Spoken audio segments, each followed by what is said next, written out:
Para po ito sa isang top guys na binago ang pagkatao ng Panginoon. Kaya ngayon, tuloy ang pagbangon ng kanyang buhay.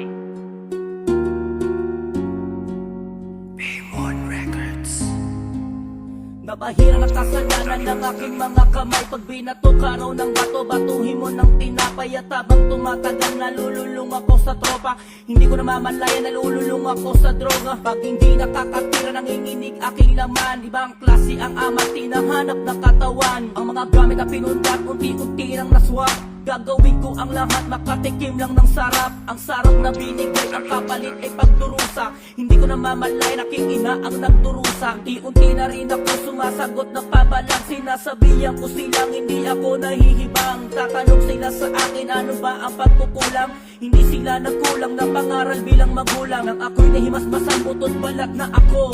May kinabukasan pa ba sa isang katulad ko? Sinusuko ko sa'yo ang aking pagkatao. Salamat po Ama, napatawad mo ako. Ang isang katulad ko ay may puwang sa puso mo. Hindi ko sasayangin ang buhay na binigay mo. Sinusuko ko sa'yo ang aking pagkatao. Salamat po Ama, napatawad mo ako. Ang isang katulad ko may puwang sa puso mo. Hindi ko sasayangin ang buhay na ibinigay mo.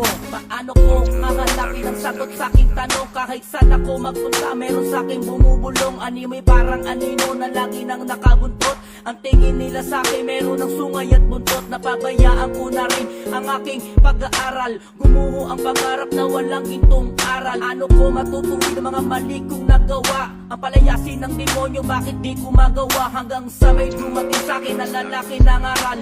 Ang balita niyang dala ay matalim pa sa punyal. Umukit sa laman, tumagos sa puso at isipan. Ang salita pala ng Ama ay makapangyarihan. Inaamin ko Ama, ako'y naging makasalanan. Binigay mo ang iyong anak para sa aming kaligtasan. Ngayon alam ko na kung anong kulang sa aking buhay. Kailangan kong magtiwala sa lumikha sa aking buhay. Usuko ko sa iyo ang aking pagkatao. Salamat po Ama, napatawad mo ako. Ang isang katulad ko ay may puwang sa puso mo.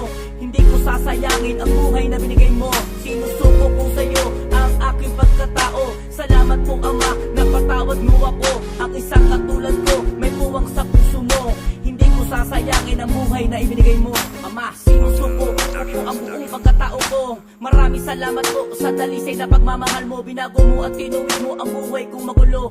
Napalamot mo ang puso ko na kasing tigas ng bato. Na magpatawad sa lahat na nagkasala sa akin.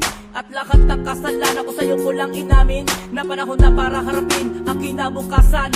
Dakila ka Ama, mabuti ang iyong kalooban. Niregalo mo sa'kin na pangalawang buhay ko. Itataya ko ang lahat, ako'y maglilingkod sa'yo. Hamakin man ako ng mga taong nasa paligid ko. Handa ako magpatawad dahil ako ay templo mo. Tinuro mo sa'kin ang landas na dapat kong tahakin. Hindi mo ko pinabayaan na maging alipin sa matuwid na daan. Ikaw po at ikapagligtas. Hindi nyo po nayaang maligaw ang aming landas. Sinusuko ko sa'yo ang aking pagkatao. Salamat po Ama, napatawad mo ako. Ang isang katulad ko ay may puwang sa puso mo. Hindi ko sasayangin ang buhay na binigay mo. Sinusuko ko sa'yo ang aking pagkatao. Salamat po Ama, napatawad mo ako. Ang isang katulad ko may puwang sa puso mo. Hindi ko sasayangin ang buhay na ibinigay mo. Sinusuko ko sa'yo ang aking pagkatao. Salamat po Ama, napatawad mo ako. Ang isang katulad ko ay may puwang sa puso mo. Hindi ko sasayangin ang buhay na binigay mo. Sinusuko ko sa'yo ang aking pagkatao. Salamat po Ama, napatawad mo ako. Ang isang katulad ko may puwang sa puso mo. Hindi ko sasayangin ang buhay na ibinigay mo. Sinusuko ko sa'yo ang aking pagkatao. Salamat po Ama, napatawad mo ako. Ang isang katulad ko ay may puwang sa puso mo.